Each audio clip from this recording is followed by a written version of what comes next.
Early 2025, Newsweek reports that 69% of American homeowners have regrets about their home purchases. And nearly half of them said that they would have approached their buying processes differently had they known the full extent of the cost involved. But what's shocking is that out of those with the regrets, nearly 60% of them are considering the option of selling the home after realizing their mistake, potentially costing thousands of dollars in fees alone in the process. And you might be guessing about the reason for these regrets by saying they probably didn't think about the repairs, right? But that's not the full story. Therefore, if you are actively shopping for a home right now, you probably want to know these underlying causes for these regrets and the potential mistakes that you absolutely want to avoid. By the way, I'm Kwak, a certified financial education instructor, serial entrepreneur, and a real estate investor. For nearly a decade, my brother and I have been invested millions of dollars in real estate, so buying and selling real estate is something that we do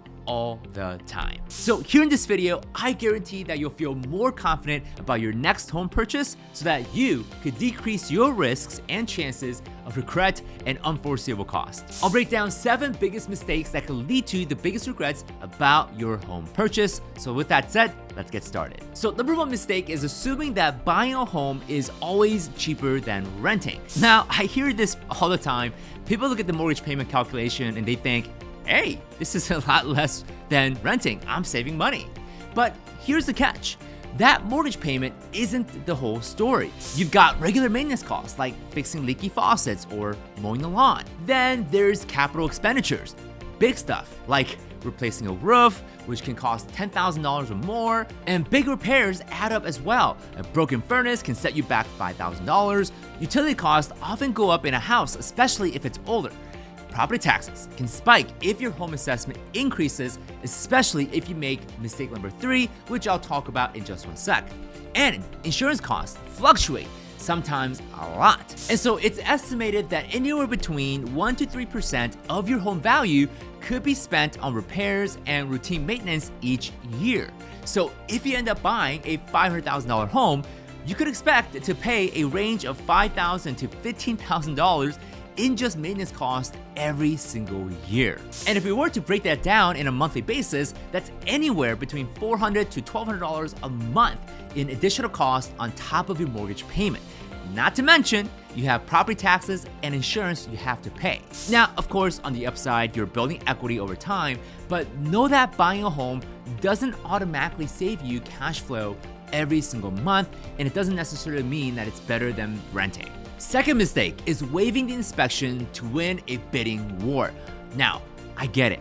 The market's hot and you're worried that you'll lose your dream house. But do not skip an inspection. It can cost you big time. I personally seen buyers move in only to find a major issue like a cracked foundation or faulty wiring that could cost tens of thousands of dollars to fix. So when the honeymoon phase wears out on your home, you'll quickly find yourself in a potential money pit and you'll soon regret the purchase. Mistake number 3, overpaying during a competitive bidding war. So in a hot market like we got right now, I know it's tempting to throw out a huge offer to beat other buyers, but that can backfire. A news/magazine called Finance and Commerce reported in February 2025 that post-pandemic buyers are plagued with buyer's remorse because they overpaid during the bidding war. And I mean, I've personally seen buyers offer $50,000 over asking price only to realize that the house wasn't worth it when the market finally cooled. Now, in my opinion, the best way to combat this mistake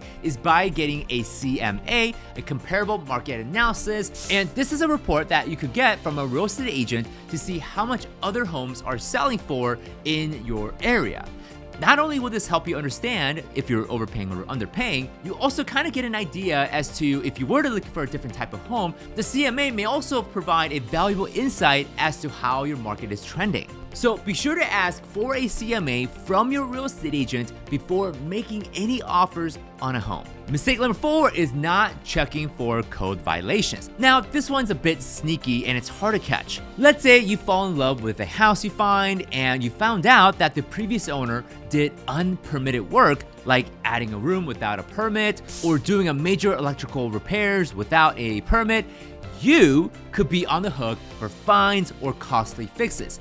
In fact, This happened to me in one of the rental properties I bought many years ago. In 2017, I bought a 3-unit apartment building in Chicago, and literally 3 months after I bought it, I found out that my entire 3 stories tall porch was out of code. Now, whether or not the previous seller knew or not, that's beside the point.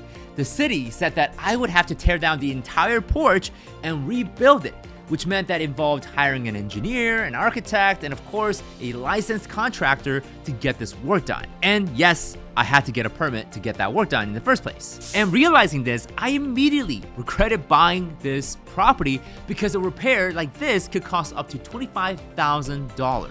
So what did I do? Well, I immediately decided to sell the property to another buyer who, yes, I told them about the problem, and they were totally prepared to handle the problem. I was actually fortunate to have walked away with my original investment down payment, but it was definitely not worth the loss of sleep and the stress over the situation.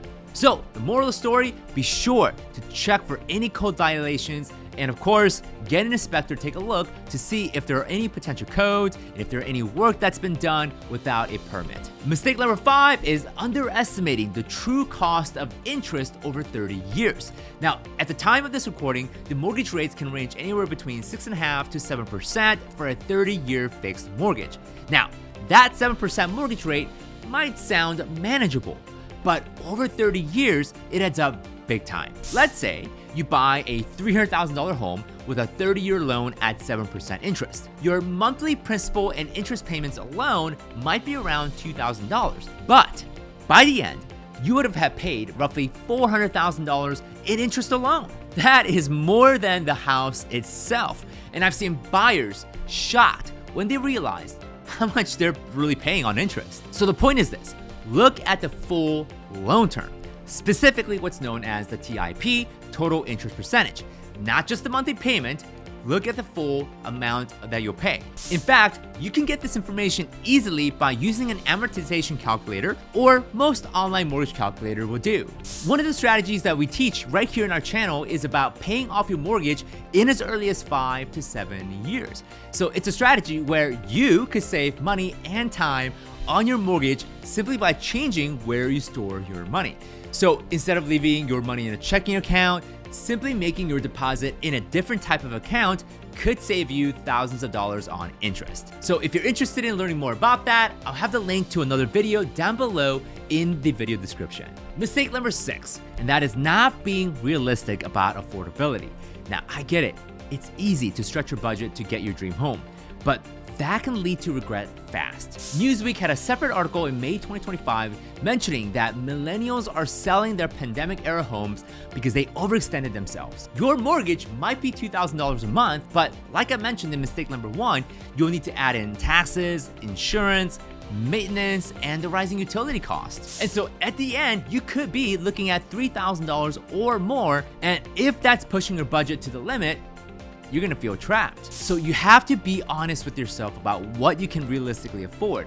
Not just now, but 5 or 10 years down the line when costs could go up. So a good rule of thumb is to keep your total housing cost under 30% of your total net income. If you're making about $10,000 a month, I suggest keeping your entire total housing cost below $3,000 a month, which should include your principal and interest, your taxes, utilities, and of course the maintenance costs as well. Last but not least, mistake number 7 is not anticipating changes in remote work policies. Back during the pandemic, a lot of people bought their homes thinking that they're gonna be working from home forever. But now companies are calling workers back to the office. So what ends up happening is that many buyers are regretting their purchases because they're facing a longer commute or unwanted relocations. I've seen buyers who picked a house far away from the city to save money, only to spend hours commuting back to their work because the employer called them back into the office. Or worse, they had to relocate and sell the house at a loss. So before you buy, think about your job's long-term flexibility. Could you handle a 2-hour commute if remote work goes away? Or is there a definite plan or security that you'll be employed at the same location for at least 7 to 10 years? If not, then the location is something that you may want to think a little bit more about. So there you have it. 7 big mistakes that lead to homeowners' regrets. Thinking that buying is always cheaper than renting, which is always true, waiving inspections, not checking for code violations, ignoring maintenance costs, underestimating interest, not being realistic about your affordability, and of course, factoring in your long-term work location. Avoid these and you'll be in much better shape and a better spot as a new homeowner. So if this video helped, give it a thumbs up and share with a friend who's looking to buy a brand new home right now. And of course, subscribe for more financial tips. Drop a comment down below and click on this video to continue your financial education journey. We'll see you in that next video.